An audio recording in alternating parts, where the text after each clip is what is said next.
Hey there, Tori here with the Quilting on the Side podcast. Really quickly, I want to share some exciting news with you. I wrote a book. It's called Workshops Unleashed: How to Design Engaging and Successful Workshops for Quilters and Crafters. So if you're ready to have fun, make money, and truly connect with your students, Workshops Unleashed will guide you every step of the way. You'll learn how to craft sessions that resonate with your audience, attract more participants, and keep them coming back for more. With practical tips, templates, and marketing strategies, you'll discover how to turn your passion for teaching into a thriving business.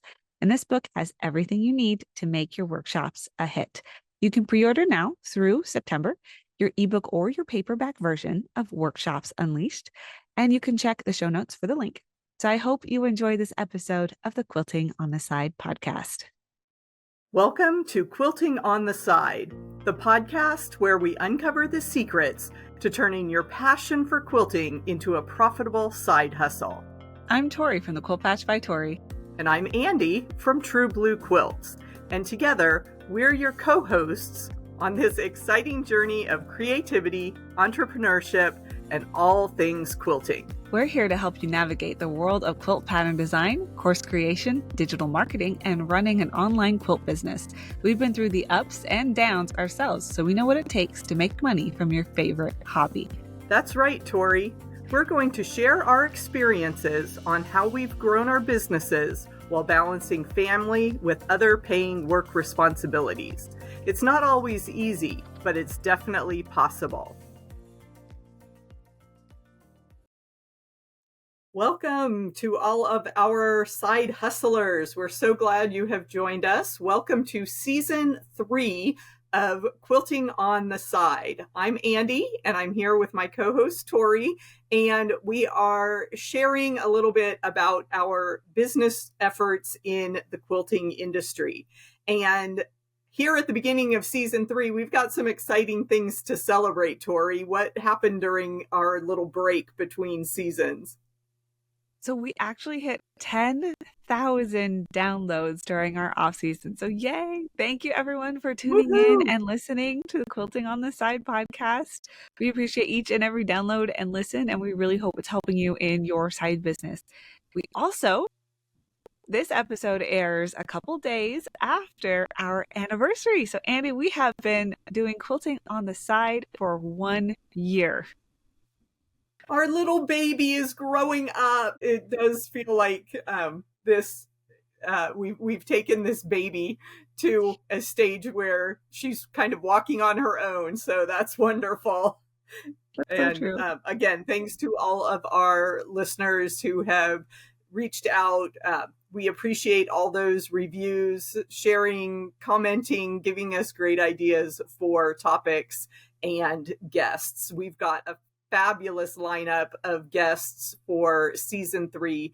So please subscribe. We'll be here every Tuesday for the next few months here for season 3, and more great stuff to come.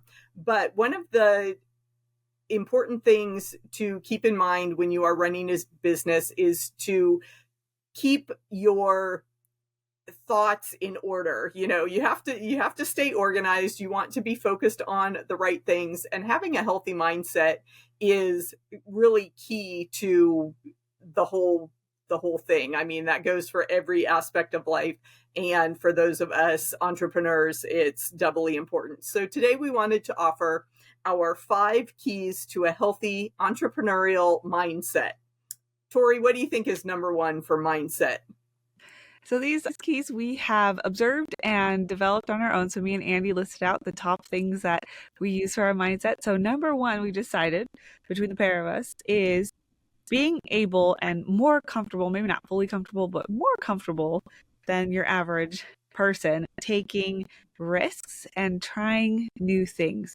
So I think it's really important to have that mindset that you're willing to take those calculated risks and really put yourself out there and try new things continuously. Anything to add for that, Andi? Yeah, that was the first thing that came to my mind also was, being okay with those risks, because they're 50-50 shot. You can succeed, you can fail. You never know until you take action and try something. So you have to be okay with that uncertainty. We definitely don't recommend just flying off on some unknown path. Definitely do your research, make sure you have kind of that safety net in place, but just being okay with a definite level of uncertainty in your life, because you're going into the unknown, and there's no guarantees in this life. So you have to be okay with any possible outcome and just pick yourself up and move on, which takes us to the second key, kind of along those lines of trying new things, that it's an experiment. Mm-hmm. Yeah, you definitely want to. I really like the saying to fail fast and fail forward and fail often. I really like that. And I think that that really puts into perspective that taking a failing, not necessarily as a failing, but as more of a lesson learned. And I really try to keep that in mind. Sometimes I'd take a minute when something fails or doesn't go as well as I'd hoped. I always take a minute to kind of cry, let it out, let the emotions go. And then I take some time to really think about, so what does this teach me? What lesson is here? And how can I improve for the next thing that I try? Yeah, for sure. I definitely do a lot of reframing in my mind when I have those uh, offerings that don't work out. That I haven't hit that 10-year mark to be an overnight success yet. There's and there is an element of luck, but definitely, like you said, look for those lessons. um, you're not going to hit a home run every time, so Mhm. just keep showing up, keep yourself And in the game. do you know where And you got that saying from? definitely. Where, sorry, No, go do you ahead. remember? What? Do you remember where you got that saying? And we say it to each other all the time, almost like an inside joke, where we say it takes 10 years to become an overnight success. Do you remember where you first heard that? Because I'm pretty sure you're the one who I said it first. I've been using it for a long time, but yeah, I've listened to so many online gurus over the years that it's one of those things that stuck with me, that I don't know the specific attribution. So we'll look that up and try to get back to people on that one. But yeah, it gives me a little bit of hope.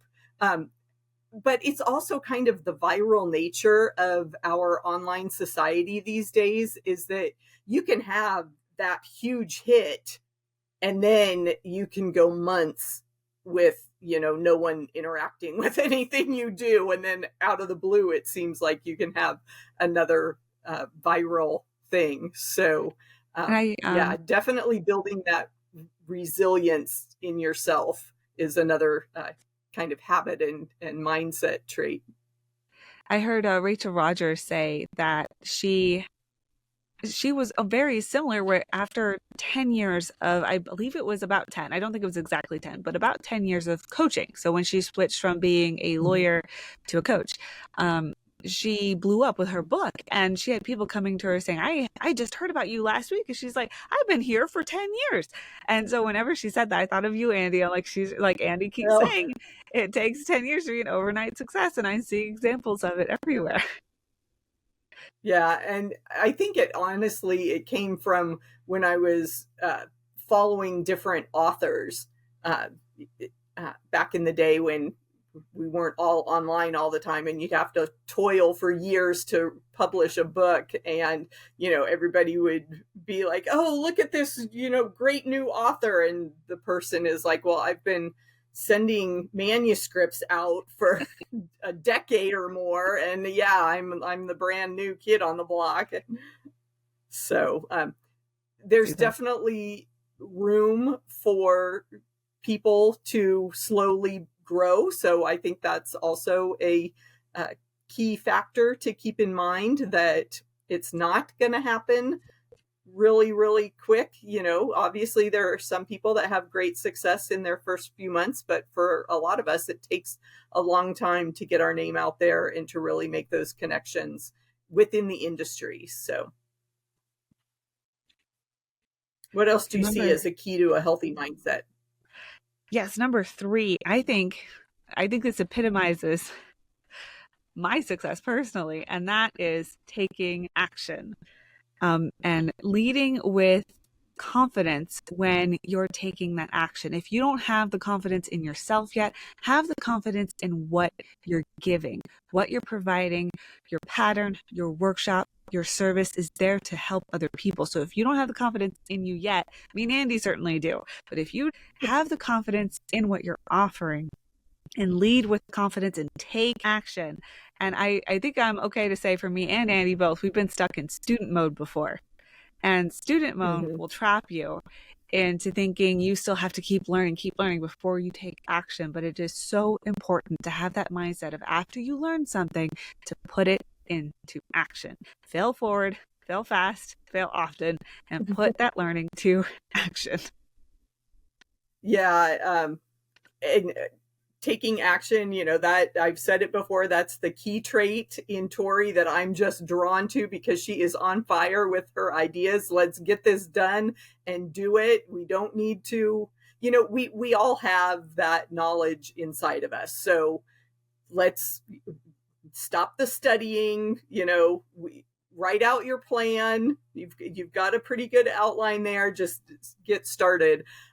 So that's been key for me. And you'll be surprised with the results. You can sit, a lot of times I think we sit in that study period because we're just afraid of that failure that we said. But if you just figure, okay, well, that was a data point, let me gather the data. I'm not getting any data if I'm sitting here with my great idea all by myself in my sewing room. I need to share it with people to find out what they actually think. So we can't create in silos. Definitely take action. We can't create in silos. There's no way to know if something is really going to work unless you put it out there. Yep. And I will caution, there has been a few instances, especially lately, I find that I have worked with a few entrepreneurs that they know they have to move out of student mode. So they make the plan, and then they sit in comfort with the plan. It's like, okay, we got a plan. Now put it to action. What's the first step? And sometimes they don't know the first step. Sometimes they do this amazing plan, but the first step is to create some of the tools or some of the resources or like a landing page for the plan. And so they sit and they ruminate or think more. It's like, wait, no, don't get stuck in the plan either. So we learned, we made a plan, action, move it to action. Yep. And the other key thing, especially with this taking action point and getting yourself unstuck, is to think about that minimum viable product, the MVP. What is the MVP that I can get in front of people? It doesn't have to be the really intricate website with all the links and 65 pages of stuff for people to look at. Single page can be a pretty picture and, one single quilt block as the background and, a way to get on your email list. That would be good. 100%. So in addition to comfortability with risk, trying new things, taking action, what else do we need to cultivate for a healthy entrepreneurial mindset? So we wrote down curiosity, and next to it, I wrote down scientist.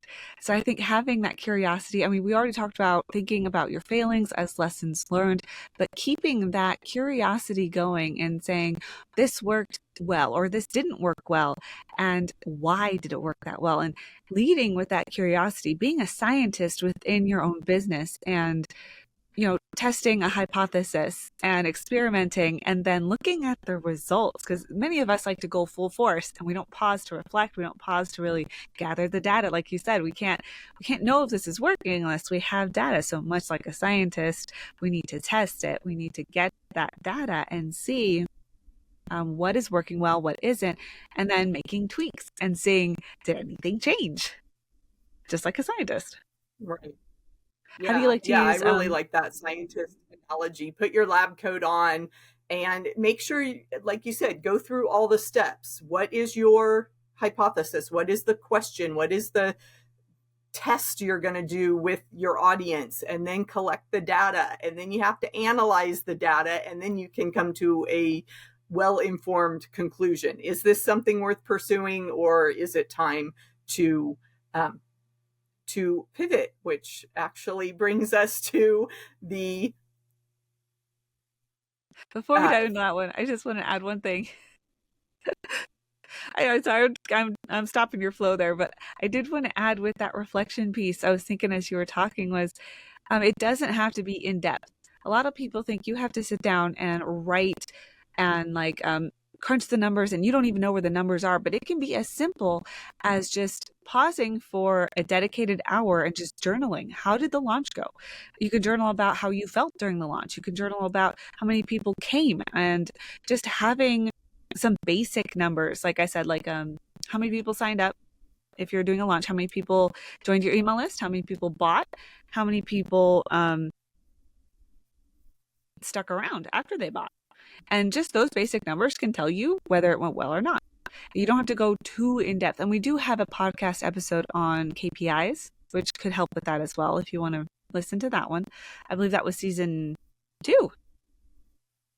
We have other seasons to reference. Yeah. It's really fun. So we'll definitely link that in the show notes, so you can go back and look at those KPIs. But I interrupted your flow. So the next one you were going to, which is about... No, you were fine. Yeah, that's so important to make sure in your scientist analytical role, you definitely take the time and look at those numbers. And that's good memory on sharing that KPI episode as another resource.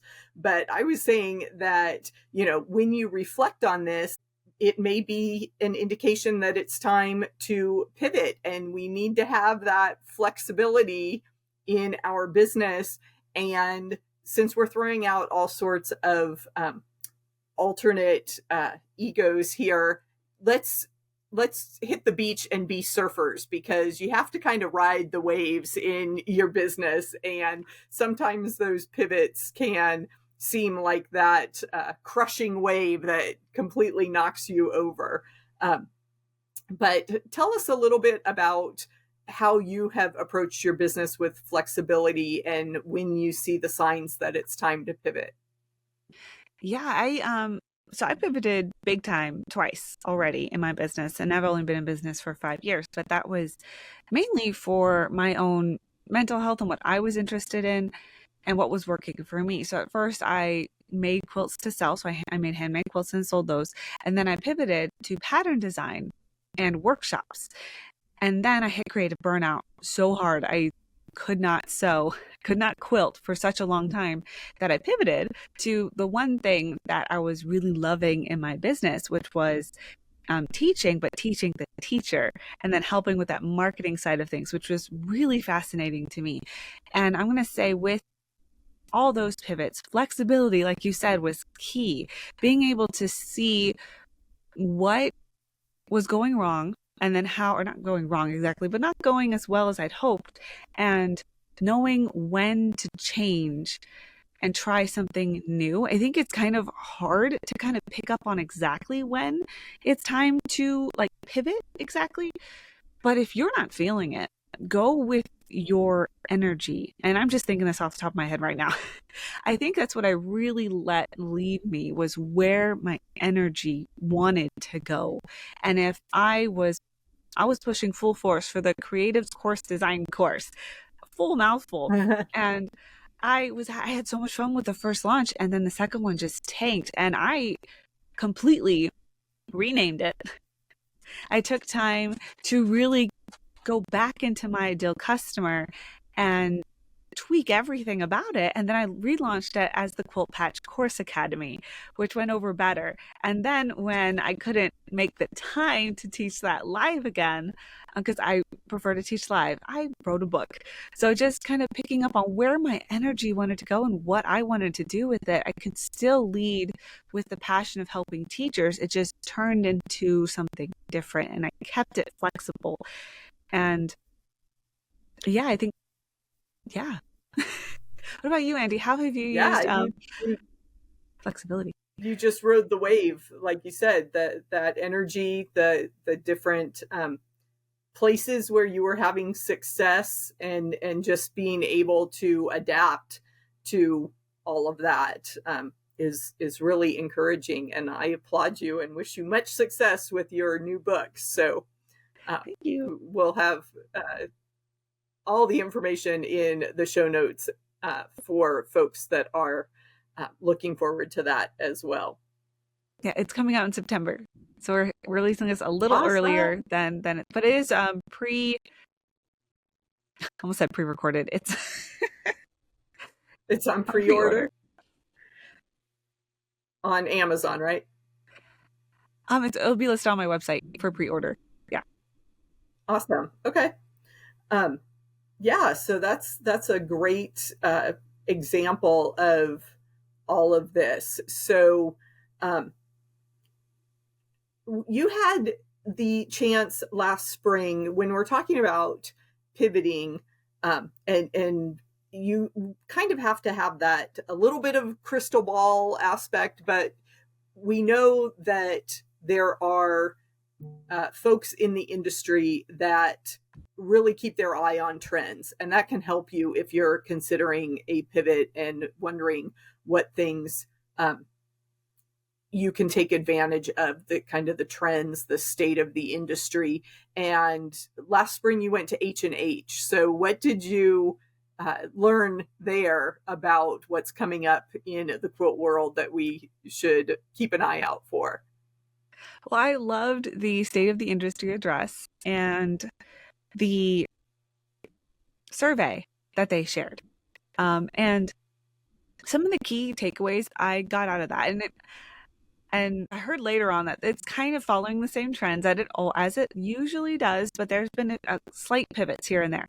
So the focus I'm hearing from that state of the industry address was community is what so many people are really interested in, whether it's in person or online, is that positioning whatever you're offering through a community with a community aspect can really be appealing to our ideal customer.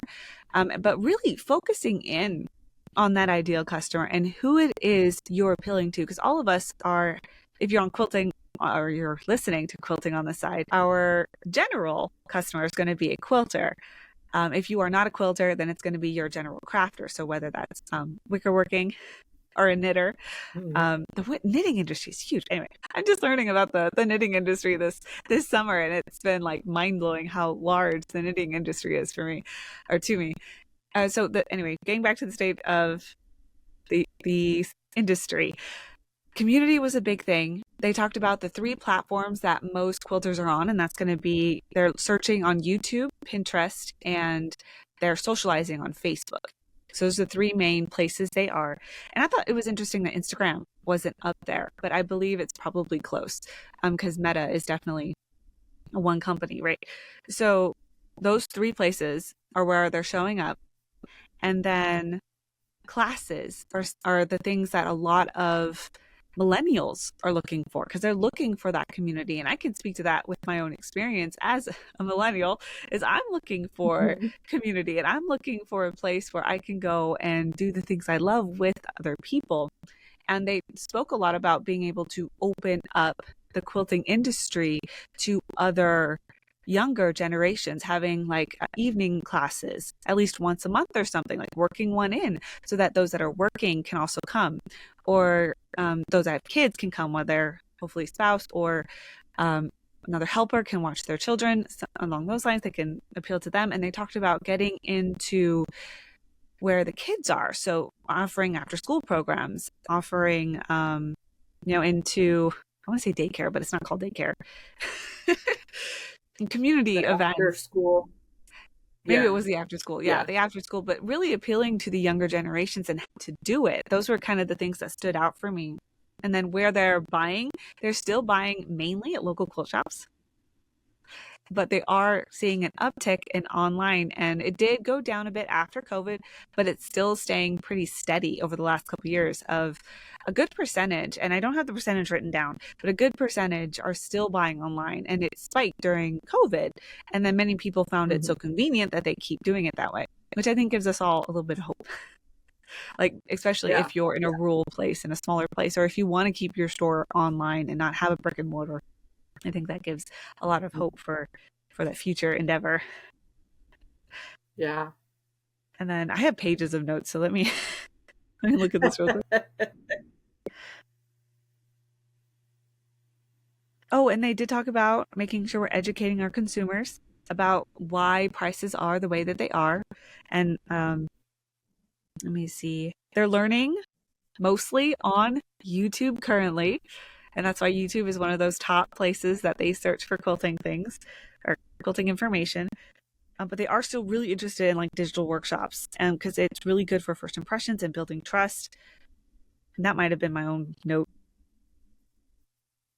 And publishing, oh, this was really funny. They actually spoke about how they realized that so many quilters were introverts. So I think marketing to introverts could be really like that's a good way to kind of think about your marketing in a way too. Like, would an introvert actually write this word in the comments, or are introverts like would they rather privately message you? And that's why I've been experimenting with that as well. I was like, what if I put comment and DM? What if I just put DM? What if I just put comment? And then seeing what happens with that. Again, like experiment, like let's see what'll happen. And I do find that I get more DMs when I ask for DMs and less comments when I ask for both. So if that makes sense. Okay. Yeah. Yeah. So that's what came out of that. It was there was a lot of talk about education, opening up opportunities for different generations and where our quilters are showing up. Mm-hmm. Great points there. Oh, Yeah. let me tie So, that all together for you. So when we talked about pivoting and all these like little bits of information I just threw out there is when you pivot your product, what you're looking at is your ideal customer, where they're coming from, where they're at, and how you can meet them there at your comfort level. So if you don't like being on camera, but you really want to show some tutorials on YouTube because you know that's where your ideal customer is, maybe you can experiment with doing like a 30-second, hi, I'm Tori, and then moving to your hands. And that way you don't have to be mhm. on camera all the time. It could just be a quick hi and then focus on your hands.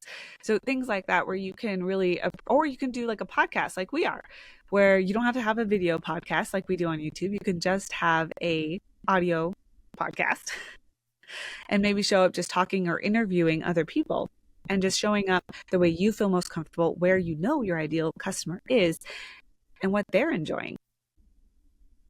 Yeah, and I've done several of my videos on YouTube are photo tutorials almost, where I'll have the picture of, the unit that we're or the quilt block that we're building, and I'll just have a still photo and I'll narrate, talk about what they're supposed to be doing, and then I'll go to a picture of the next step and talk over the picture. And yeah, so you really don't have to show your face if that is one of the big fears there. But remember, we want you to be okay with taking risks and showing up, even if you're struggling.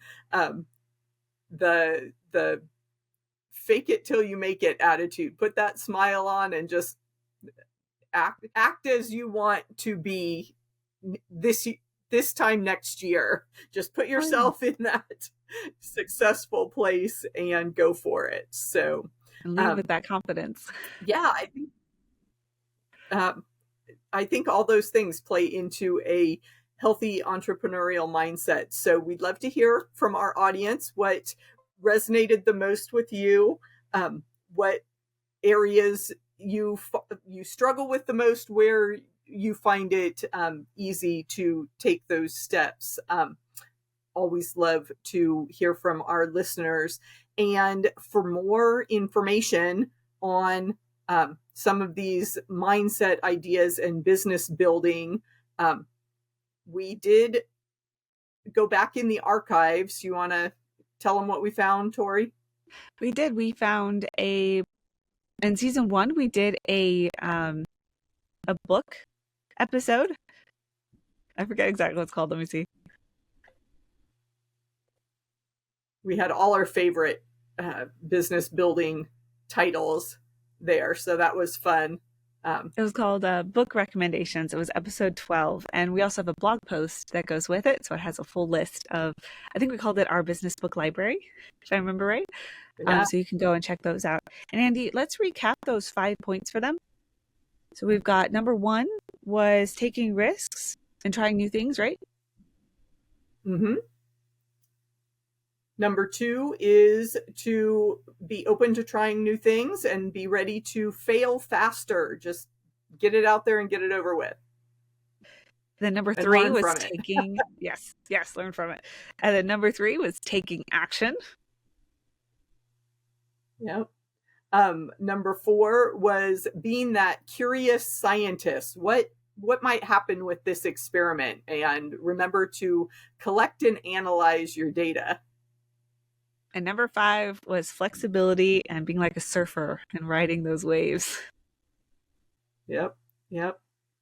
Wonderful. Well, thanks again, Tori, for sharing those industry insights. And we just hope everyone has a great journey here along with us, building a quilt business on the side. What a great discussion. If you enjoyed this episode of Quilting on the Side, please leave us a review on whichever platform you're listening. It can be iTunes, Spotify, or even our YouTube channel. And hit the subscribe button so you don't miss our next chat. Until then, remember to have fun in your business and do a little quilting on the side.